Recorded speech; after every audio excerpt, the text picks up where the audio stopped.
Bonjour, donc je suis Marc de Basquiat, ingénieur, économiste, docteur en économie. Et moi je m'appelle Antoine Arjakovski et je travaille au Collège des Bernardins comme directeur de recherche, co-directeur du département politique et religion avec le père Jean-Baptiste Arnaud. Et on travaille en ce moment sur la question des nouveaux paradigmes pour une société juste.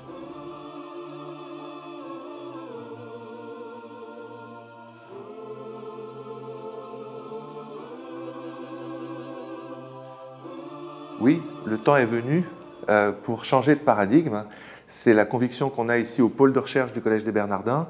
On a travaillé pendant cette crise avec le père Jean-Baptiste Arnaud, qui est théologien, mais je dirais avec les autres chercheurs du pôle de recherche. On a préparé une note, comment penser demain, et comment faire un examen de conscience par rapport à cette situation qui est grave, parce que c'est une crise qui est psychologique, au sens où chacun se sent directement atteint par cette crise sanitaire. C'est une crise qui est aussi, bien entendu, sanitaire, économique. C'est une crise qui est aussi morale, au sens où de plus en plus de gens comprennent que le monde va dans le mur, qu'on ne peut pas continuer comme ça n'est pas soutenable, comme on dit. Et du coup, on a besoin d'avoir une nouvelle pensée, une nouvelle pensée économique. On se rend compte que la pensée classique, celle de Adam Smith, qui considérait que Dieu est présent partout mais visible nulle part, qu'il y a une sorte de main invisible qui équilibre l'offre et la demande, que ça ne fonctionne pas. La pensée moderne en matière économique, c'est Keynes avec l'État-providence, ou Marx avec le prolétariat qui va apporter le salut de la société sans classe, ça ne fonctionne pas non plus. La pensée postmoderne, Samuelson ou Friedman, la théorie monétariste, qui n'a ni Dieu ni maître, si je puis dire, qui a l'individu libre, sans entrave, et qui cherche à tout déréglementer, ça ne fonctionne pas non plus.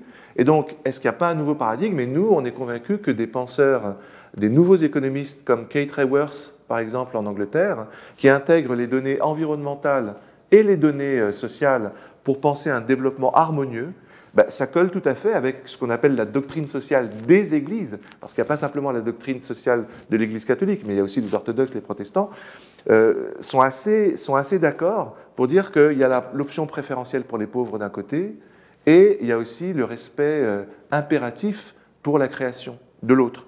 Donc, en ce sens, il faut ce nouveau paradigme qu'on appelle le paradigme spirituel. Moi, je reprendrai également l'histoire, mais peut-être des choses un peu plus concrètes, en partant de notre passé de chasseurs-cueilleurs.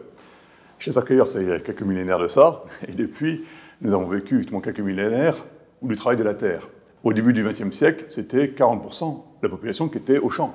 Puis la guerre de 14-18 est arrivée, les hommes sont partis au front, et les femmes ont assuré le travail de la terre cette période-là. Et depuis, la mécanisation et les progrès de l'agriculture ont fait que de moins en moins de personnes sont au champ. Aujourd'hui, c'est moins de 5% de la population qui travaille vraiment pour produire l'alimentation dont nous avons besoin. Et donc, voilà, si on regarde ça dans ce cadre-là, on dit, OK, qu'est-ce qu'on peut en tirer? Dans notre vision héritée de quelques siècles maintenant, nous avons l'idée que le salaire, c'est une récompense. On voit ça comme le résultat, la récompense du fait qu'on a vraiment fait des efforts. Et donc, du coup, on mérite cette récompense. Il faut certainement revoir un peu les choses. Et reconsidérer que ce salaire récompense, peut-être qu'il faut le regarder à l'envers. Et finalement, le salaire, c'est d'abord le moyen pour les personnes d'être dégagées des contingences matérielles, d'avoir de quoi se nourrir, de quoi s'occuper de ses enfants. C'est l'article 25 de la Déclaration des droits de l'homme. Chaque personne a le droit à ce qu'il faut pour pouvoir se nourrir et nourrir ses enfants, et ses habiller, et ainsi de suite. Et donc, si on inverse les choses, on dit, voilà, le salaire, c'est le moyen d'être libre, d'aller travailler pour un employeur. Parce que là, avec ce salaire, j'ai une liberté. J'ai une liberté de mon temps, et donc, du coup, je peux aller faire des choses.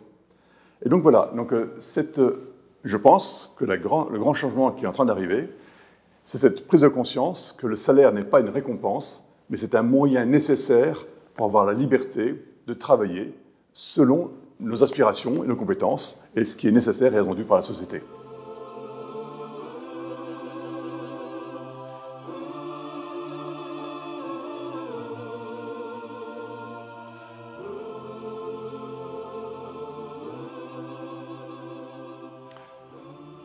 En fait, il faut se replacer dans le contexte historique relativement récent, qu'on peut faire partir des 30 Glorieuses. Il y a une période, pas très éloignée, où le plein emploi était assuré à toute la population sans souci, c'était automatique. Et ce n'est plus le cas.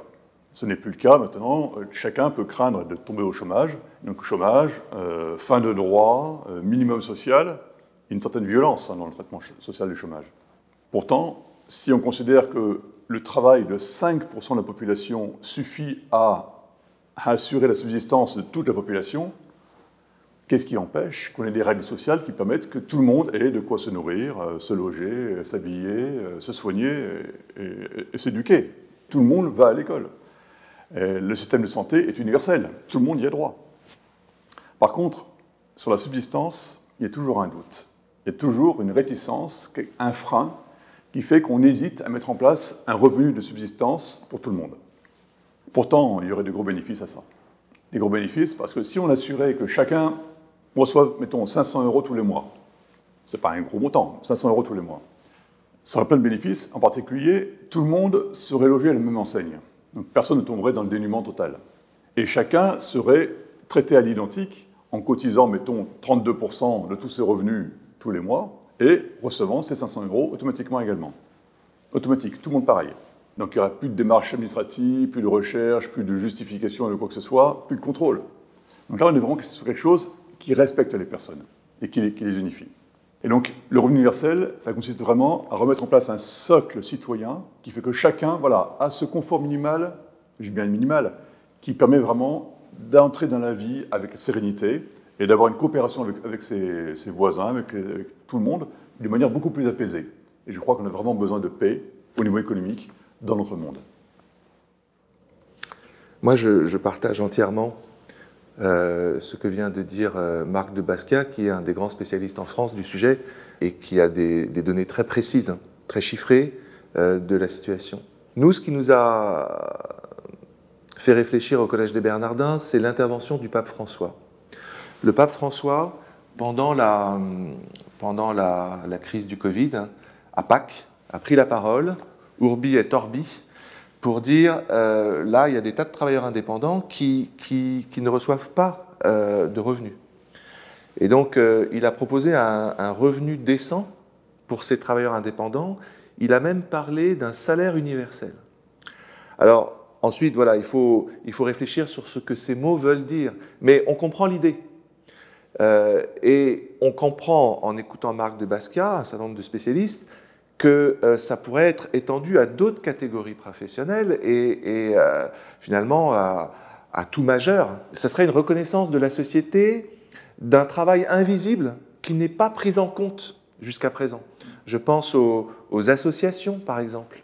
Travail dans les associations qui font un travail remarquable. On l'a vu pendant le Covid. Je pense aux mères de famille, à ce qui se fait dans les familles et qui n'est pas comptabilisé aussi par le produit intérieur brut et tous les indicateurs. Donc ça, c'est la marque fondamentalement d'une nouvelle anthropologie qui met la personne au centre. Et ça, c'est pour ça que pour nous, on veut parler d'une transition économique, on veut parler d'une transition écologique, mais on veut aussi parler d'une transition spirituelle, d'une transition épistémologique, d'une transition des comportements. Et là, c'est quoi la transition avec le revenu universel? C'est l'idée que la personne doit être mise au centre de la machine économique, de la vision du monde.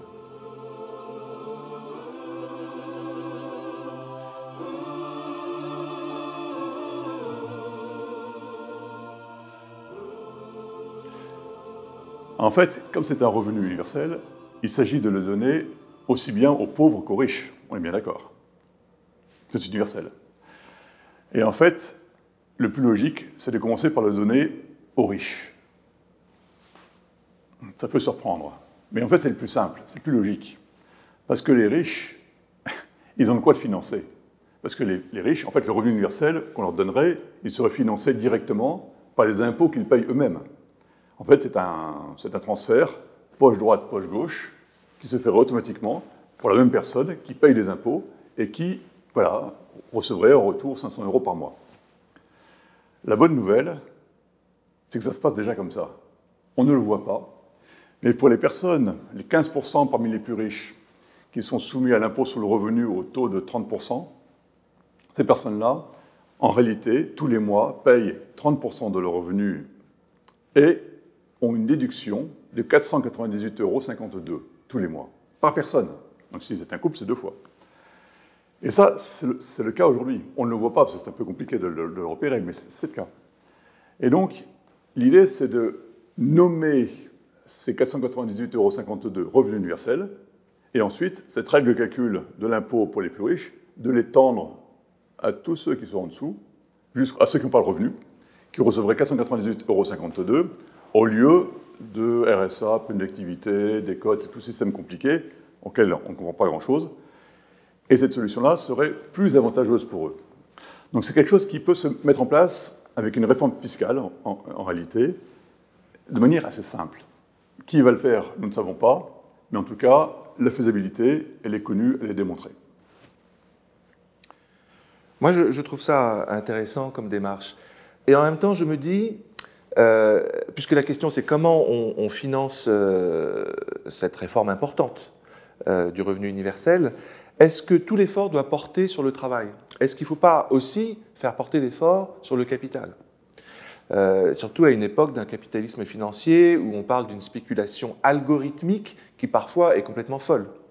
Donc, il y a un économiste suisse qui s'appelle Marc Chenet. On n'est pas forcément d'accord là-dessus avec Marc de Basquiat, mais en tout cas, nous, il nous intéresse parce qu'il a proposé d'imposer une taxe de 0,2% sur les transactions financières électroniques. Alors, bien entendu, ça ne peut fonctionner que si on le fait dans un cadre européen, ça ne peut fonctionner que si on intègre la City, si on intègre la bourse de New York. Ça ne peut fonctionner aussi si ça n'est pas une punition, si chacun comprend que c'est l'effort de tous pour le bien commun, parce que les financiers sont les premiers intéressés pour que l'économie fonctionne, l'économie réelle. Donc, il y a un certain nombre de conditions. Mais au bout du compte, je pense qu'il y a là une source de financement intéressante pour le revenu. Il y en a d'autres. On peut imaginer, alors bien entendu, il y a le combat du G20 pour lutter contre les paradis fiscaux. Il y a un certain nombre d'idées qui me paraissent intéressantes, mais je terminerai par quelque chose qui peut paraître un peu décalé par rapport à cette question, qui est la question du produit intérieur brut. On fonctionne dans nos systèmes postmodernes sur un unique indicateur qui est celui du produit intérieur brut, qui est un indice quantitatif et pas du tout qualitatif. Or, on a vu qu'avec des économistes comme Kate Raworth, ce qu'il faut aujourd'hui, c'est accéder à un développement harmonieux de nos économies, et faisant appel d'ailleurs aux traditions religieuses spirituelles d'Occident et d'Orient. Si on a ça comme horizon, alors on trouvera tous les moyens financiers possibles pour remettre la personne au centre et permettre un revenu universel. Voilà, c'est ça dont je suis assez convaincu. Reconnais-toi en l'autre, car l'autre est un autre toi. La vie m'a dit qu'elle était plus grande que tout ce que l'on croit. Abandon dans l'imagine austère. Elle m'a dit, ma puissance est en toi.